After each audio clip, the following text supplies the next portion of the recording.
Hi Tubies, here's Alexandra, and welcome back to part 2 of how to paint a Khorne Khorgorath. So, where we last left off, we have finished the skin in this nice red tone, and I must apologize, there were some disturbances in the warp and in the last video, but well, we got over this really quickly. So, we will continue now painting him, and as you can see, all the bone parts were in the primer color, and then we have given it a wash. And now we will continue painting them with some Baneblade Brown.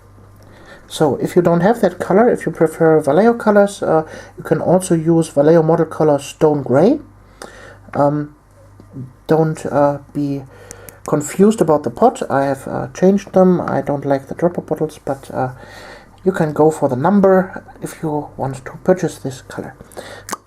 So we will just grab our paint on the palette, and this time we won't do any water into the paint because we want it to be a little bit more sticky, I would say.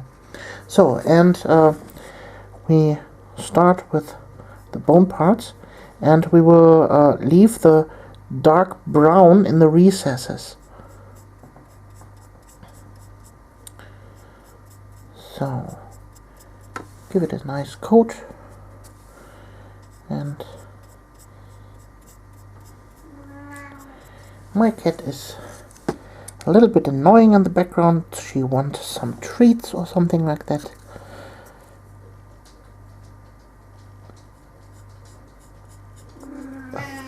Yeah, do here.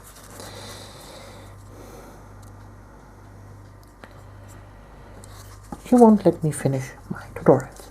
So in order for the skulls, you see this brush here, I have flattened him a little bit.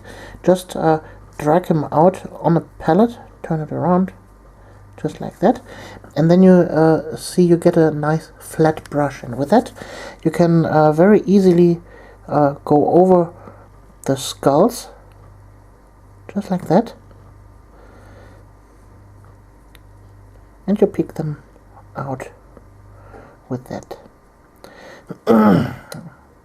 You can achieve this with a base coat brush size brush, or a 0.3 should do the trick.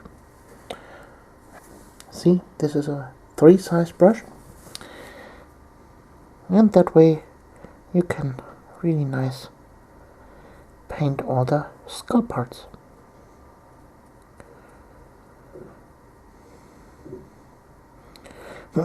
Also, when you flatten your brush, you can also use this side to make very precise strokes with this so-called sharp edge then of the brush. And see, you can pick out the bones really nice. So I will finish that up with all the bone parts on this miniature and be right back. Okie dokie, as you can see, the first layer on the bone parts is done. And it's now time to highlight. And well, sometimes I need to switch my mixing palette, and what I use here is Halbfett Margarine. Well, this is just the top of a butter box, and well, those are pretty good to mix colors on. Sometimes I have top parts of other plastic containers. Everything that will work is good for mixing. So for our next step, we make a 50-50 mix of Screaming Skull and Baneblade Brown. So just grab some of the paint and put it on the palette.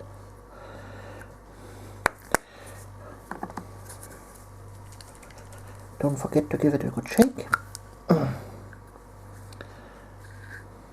1, 2, and there we go.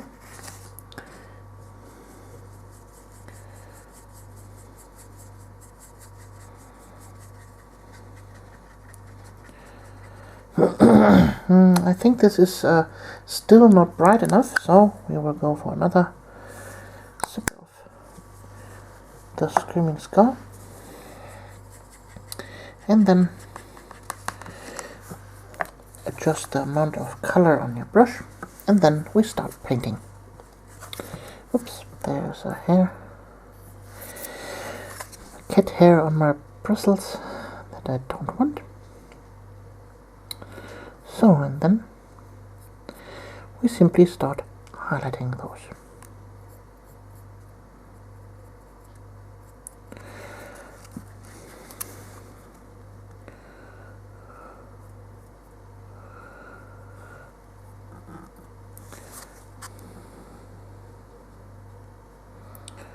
As usual, we will leave out some of the old color so we get a nice transition in the end.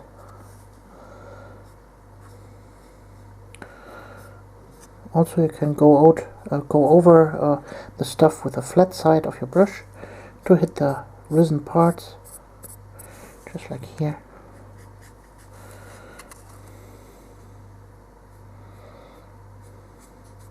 That way the whole process is a lot easier and faster.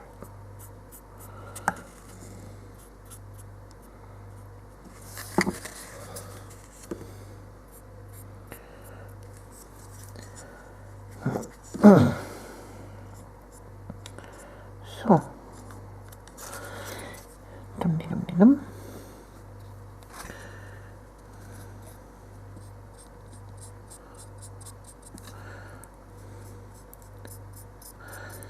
I think I will show now the whole highlighting process here on this hand part and finish up the rest off camera. So the next step will be obviously pure Screaming Skull. Just put it on the palette. And again, we will highlight even more.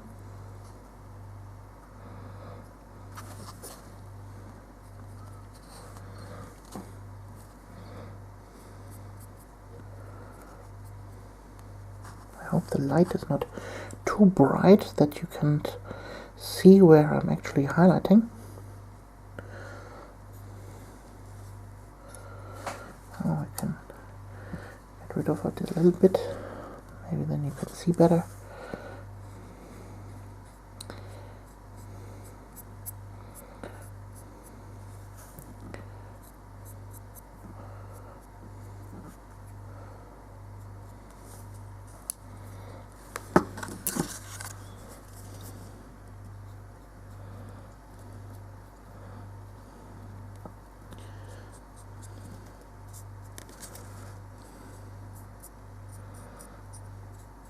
Okay, I think that's good. And now we make some final highlights, and for that we will add a little bit of white to the paint.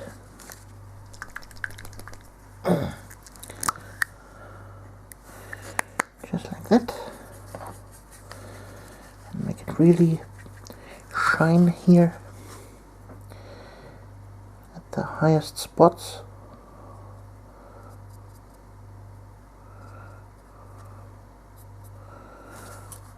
So, just like that.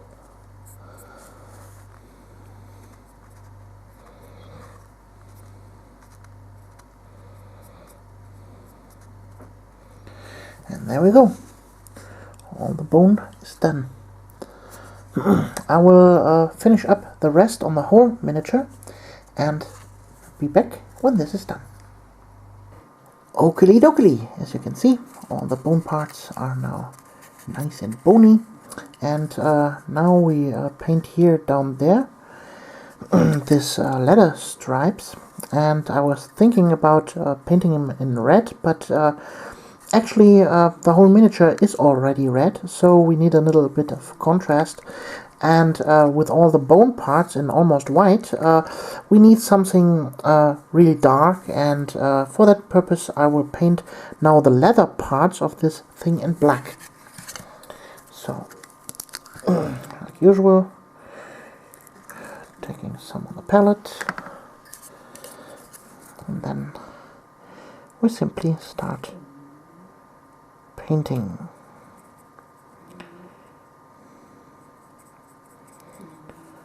So here also inside.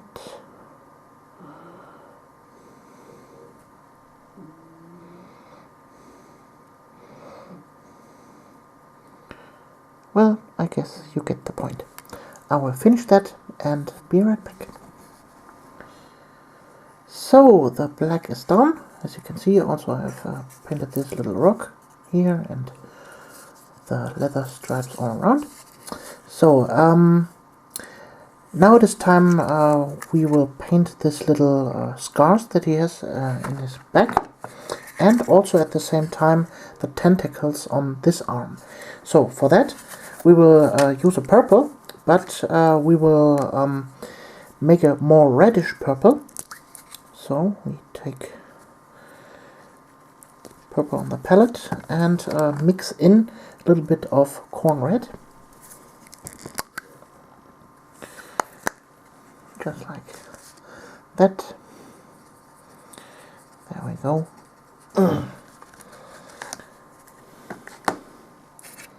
That looks much better. And with that we will paint here the tentacles like that, and also we will paint every of this scars like that.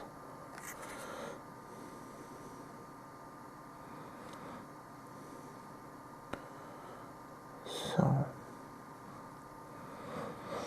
and what I will do off camera is painting the gold parts on this miniature.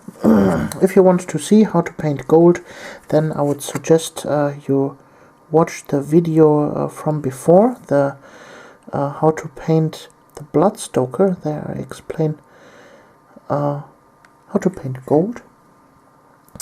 And yeah, I will quickly finish up this purple color and be right back. Okie dokie guys, it's almost done. Well, every part of the miniature is painted now. We are on the final details, and I think this corn symbol in the middle needs a little bit more determination, and so we will hit it further with some Nuln oil to make it even darker, and in that way pop out a little bit more. So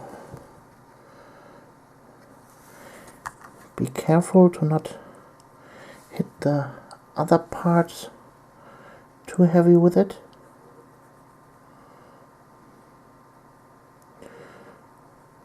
If you hit a little bit over the edge, you can always repair it with some red paint. It's nothing too much to think about or to be bothered by.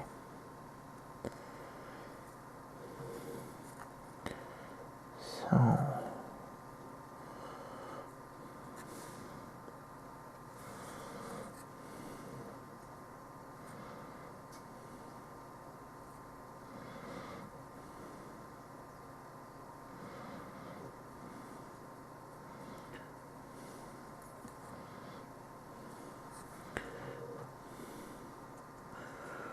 okay, I think that looks nice. With the same wash we will quickly go over here the tentacles and the footsteps in the background. If you can hear them, are obviously from my cat. Yeah, and there's the obvious meow.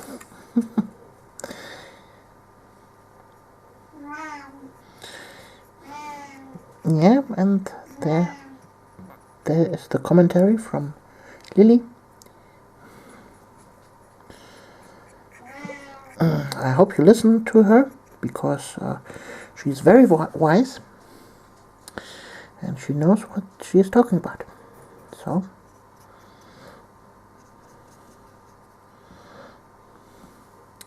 keep that always in mind, guys. When my cat says meow, she is absolutely serious about that. So, and while I had not shown you in the last tutorial how to make a proper base, I will show it in this tutorial then. Well, what do you need? Well, you need obviously sand and a little bit of white glue. So, it's actually a quite easy process. You take your bigger brush, or a little bit older brush, like that here. You take your white glue, and of course you need sand. So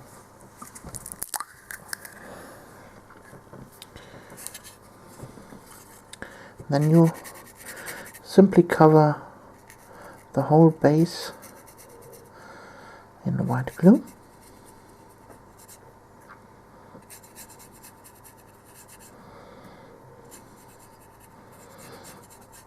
You see the white glue is a little bit watered down, so it spreads easier. Try not to hit the miniature itself too heavy with the white glue, but if you get a little bit on there, doesn't matter, because when the sand is applied, you can, while it is still wet, remove all the sand from the miniature with just a clean, little bit wet brush, or moist, I would say. And that way you can get away with it. So just make sure the whole base is covered well. Okay, doke. Just like that. Then don't forget to wash out the brush. That can ruin your brush if you leave that glue on there. So then you need a spoon for this big brush base here, and then simply grab some sand and spill it over the base.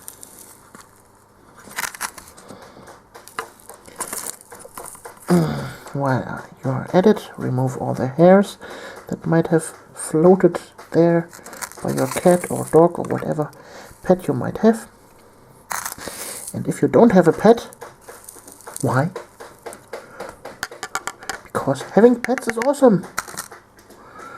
Pets are totally awesome. So, in the background you hear my cat is also working really hard in the sandbox. So, that you leave to dry. It is a good thing to leave it to dry overnight, because, well, it takes some time until it is dry. Also, you can use a blow dryer or a heat lamp, or your heat source of your choice to make the drying process a little bit faster.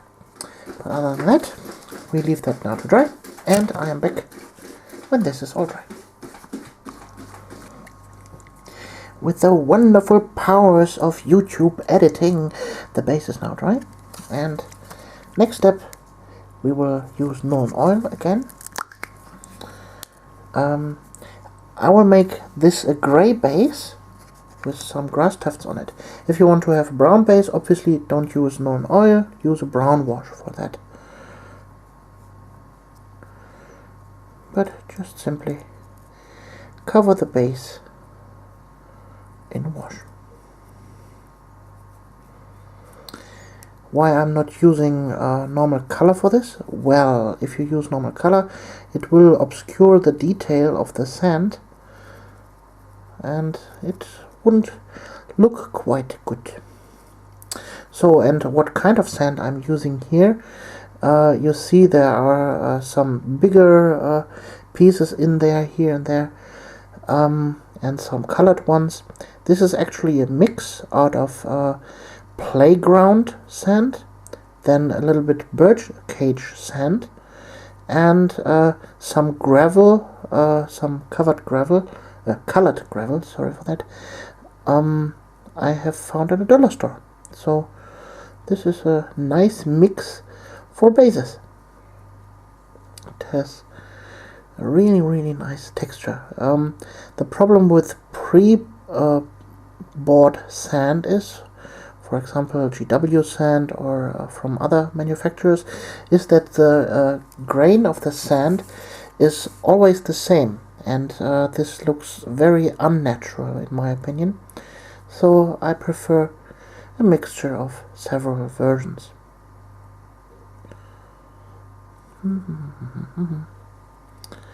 So I will finish the rest up off camera and leave it to dry. This will also take 1 or 2 hours, but for you it's just a second.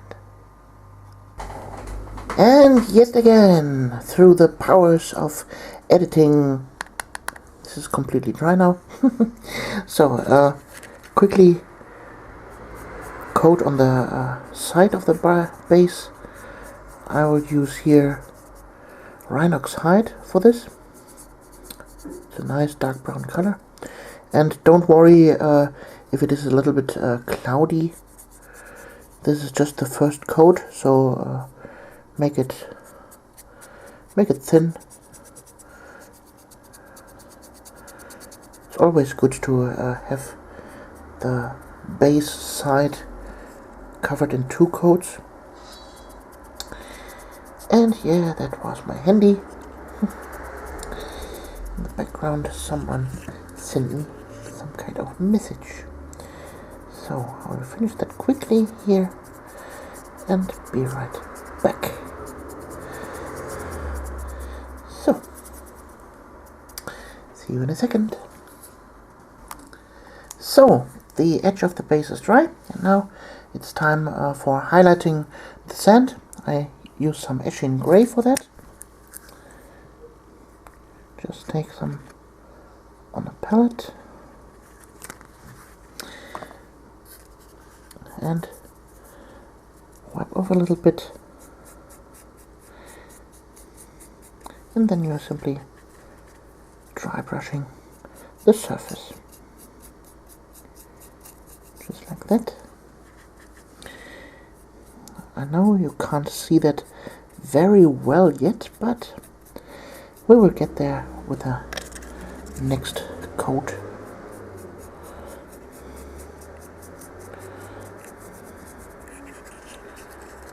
So, making it really quick. Dum-de-dum-de-dum.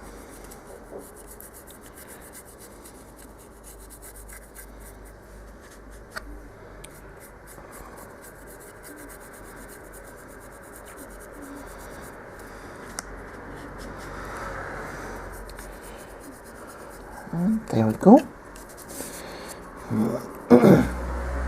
So the next coat we will use Baneblade Brown.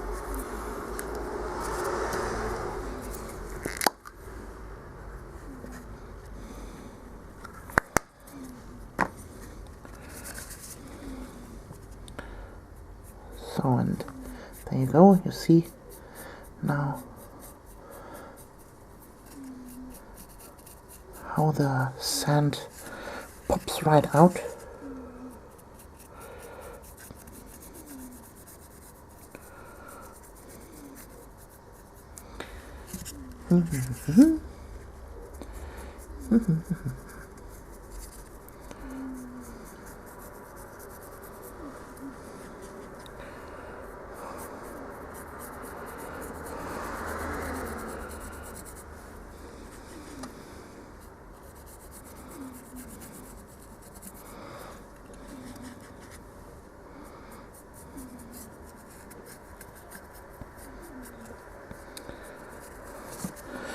So, there we go. And in the final step, we will add a little bit of white into the color.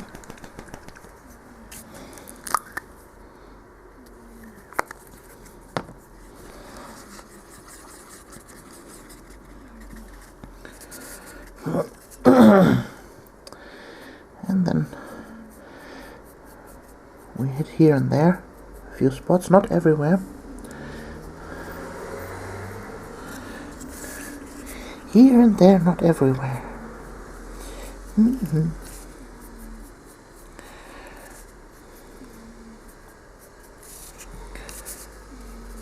Also make sure that you have the strokes in different directions, otherwise it will look like, well, stripy.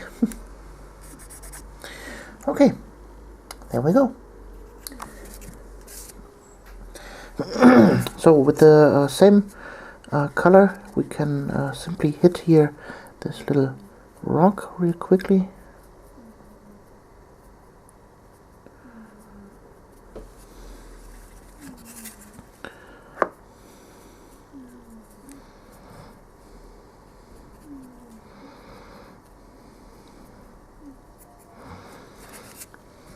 Okay, now with the brighter version.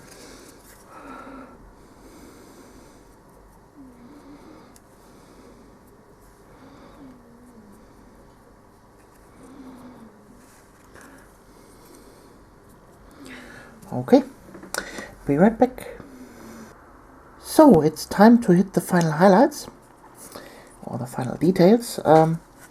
We will recreate our color for the tentacles here with purple and red.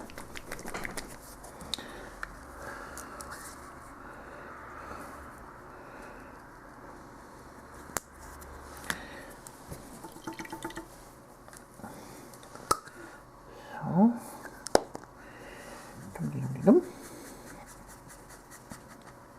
that's a little bit too reddish.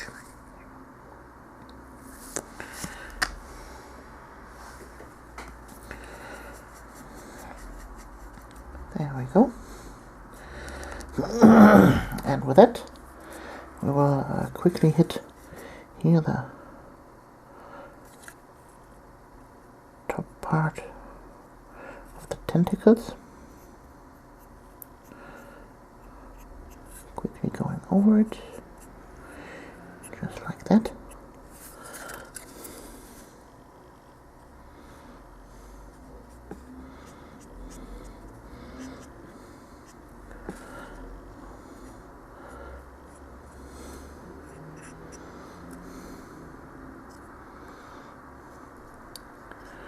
So,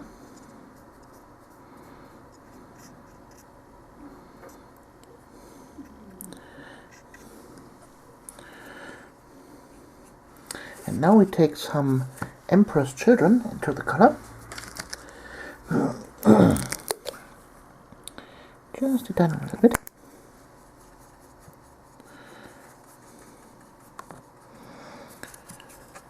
For the higher spots here.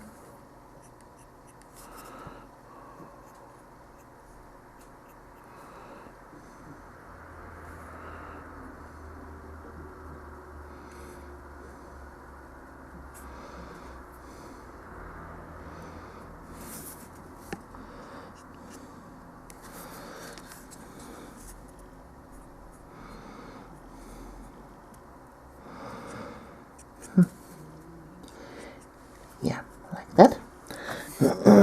And then we add a little bit more.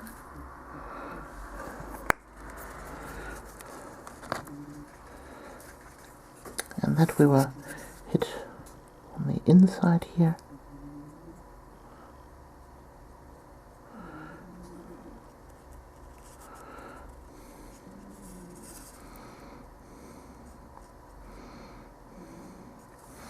And there we go. And with the same color, we will quickly go over all the bruises here, the scars in the back.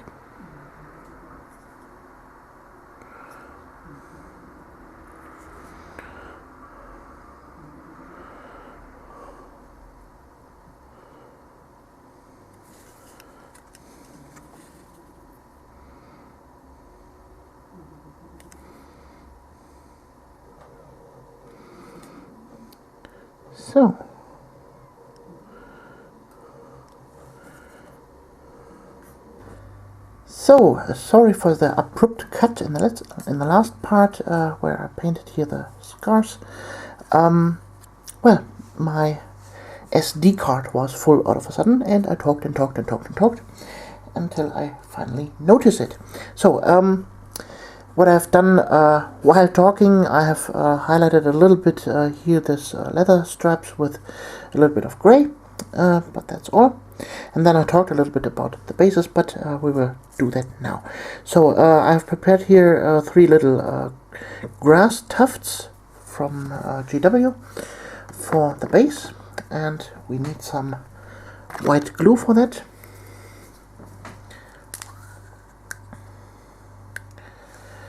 So you take your little tweezers if you find them. There we go. So just add a good amount of white glue on the back. See, just like that, and place it on the miniature where you want to have it. Simple as that.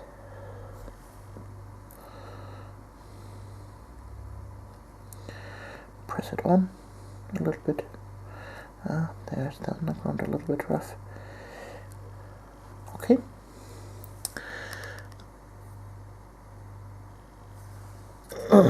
And maybe one on the back here. There we go. So, and to make this his red pop out a little bit more, we need a little bit more green, and for that I use here some moss flock. We will just simply add a few little spots here and there on the base where we will add some of the stuff. So just grab a little bit bigger tweezer like that.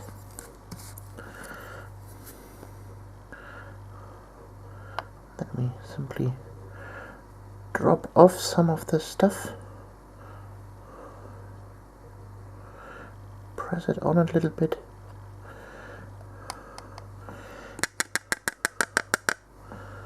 And there we go. Something on the back here.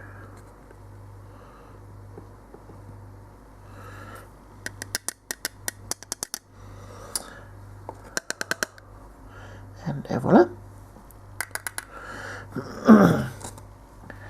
The Khorgorath is completely done.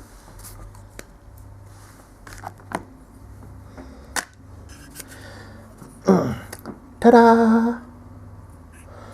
I hope you liked this tutorial, and if you want to support my channel, well, down there in the video description there's a link to my Patreon account.